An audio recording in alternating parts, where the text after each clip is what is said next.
À présent, donc, le rendu. Alors, d'abord, pour le rendu, il va falloir définir la limite de départ et la limite de fin de ma vidéo. Pour ça, encore une fois, je vais utiliser cet outil-là, le curseur jaune de démarrage et le curseur jaune de fin. Alors là, je vais limiter à ce que j'ai fait.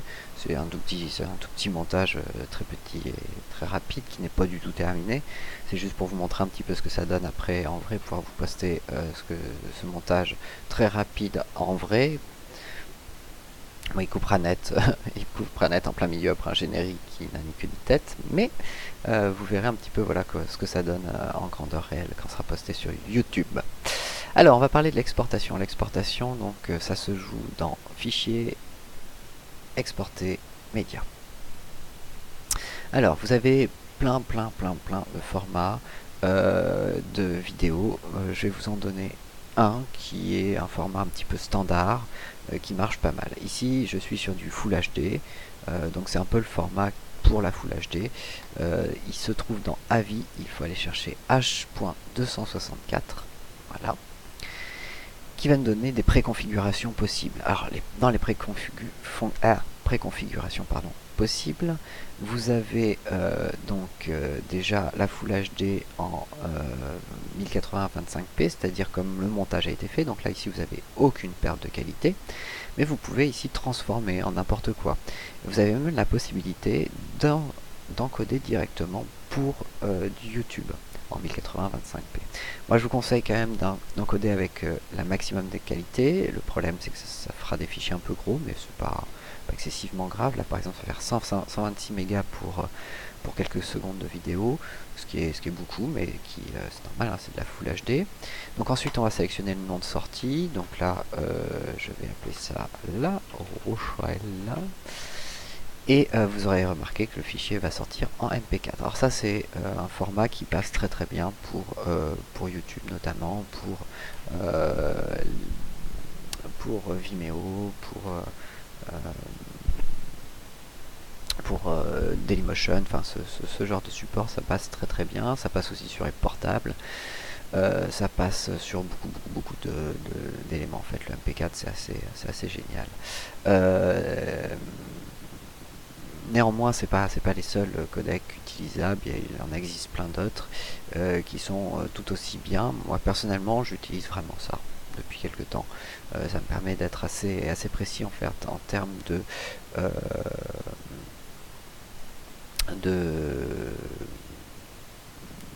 d'aspect visuel. Alors, ensuite, je vais utiliser la qualité de rendu maximale. Je vais utiliser l'interpolation. Non, j'en ai pas besoin. Par contre, je vais faire donc une rendu à la résolution maximale pour augmenter la qualité encore une fois de ma vidéo. En audio, si vous voulez faire quelque chose de bien, il faut être en 48 kHz et en stéréo. Hop, c'est le mieux. Voilà, et une fois que on est comme on est là, qu'on a tous les paramètres qui sont bons, il suffit de cliquer sur exporter et l'exportation de la vidéo commence. Alors il faut savoir que la vidéo que vous allez avoir, si vous la publiez ensuite sur YouTube, ou même Facebook d'ailleurs, elle sera obligatoirement dégradée. Alors on va aller jusqu'au bout, je vais essayer de tenir 1 minute 30 de blabla le temps que la vidéo s'est exportée, ou je vais peut-être faire une pause tout simplement et reprendre dès que la vidéo est terminée d'exporter. Voilà, donc là la vidéo est finie d'exporter. On va regarder hop ce que ça donne. Voilà, maintenant en plein écran directement exporté. Donc voilà la vidéo qui est terminée de monter. Donc j'espère que ça a filmé pas trop mal. Je mettrai la version exportée tout à la fin de la vidéo pour que vous fassiez un petit peu une idée du montage, ce que ça donne avec le son. Voilà, j'espère que vous avez que cette formation vous a plu. C'était donc le b.a.-ba à connaître pour le montage vidéo sous Première. Avec ça, normalement, déjà vous pouvez faire pas mal de choses. C'est vraiment les éléments qui reviennent le plus souvent. Donc rien de bien énorme, bien compliqué.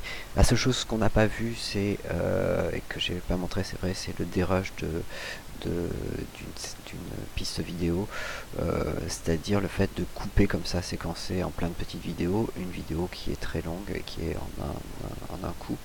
Euh, Ça c'est quelque chose que je vous ai pas montré. Je vous ai pas montré non plus l'importation depuis une DVCam. Euh, bon, c'est dans la partie acquisition. Mais pour ça, faudrait que j'ai une DVCam là avec moi, ce qui n'est pas le cas. Néanmoins, enfin, vous avez malgré tout, bon ça, si vous avez un appareil photo, vous allez sortir des fichiers de ce goût-là. Pas dans le même format, mais de ce goût-là, avec une GoPro pareil, avec toutes les petites caméras de marché maintenant, c'est à peu près ce format-là qu'on sort. Donc normalement, vous devriez vous en sortir pour faire vos premiers montages. Voilà. Et ben, je vous dis à très bientôt pour une prochaine formation. À plus tard, bye bye.